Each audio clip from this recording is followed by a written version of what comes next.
శివలింగాన్ని ఎవడన్నా పట్టుకోవాలి. ఈ పిల్లాడు కనబడ్డాడు, ఒరే నేను ఇప్పుడే వెళ్ళి అలా స్నానం చేసి అర్ఘ్యం ఇచ్చేస్తాను, కొంచెం శివలింగం పట్టుకో అన్నాడు.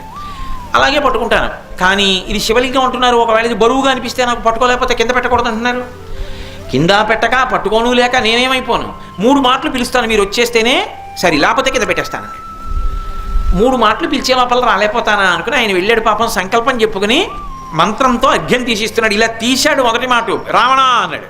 అయ్యి బాబోయ్ పిలిచేస్తాడేమో అని గబగబా ఇలా వదిలేయకూడదు, దానికి ఒక పద్ధతి ఉంటుంది, క్రమంలో వదలాలి. అప్పటికి వస్తున్నానని వెనక్కి తిరిగి చూస్తూ మధ్యలో మాట్లాడకూడదు అర్ఘ్యం ఇస్తున్నప్పుడు. అందుకని వెనక్కి తిరిగి చూస్తూ వస్తున్నానని సంజ్ఞ చేస్తూ అర్ఘ్యం ఇచ్చే లోపల రావణ రావణ రావణ అని భూమి మీద పెట్టేశాడు. పాప ఆయన ఎంత పరిగెత్తేస్తూ వస్తే మాత్రం ఉపయోగమే ఉంది.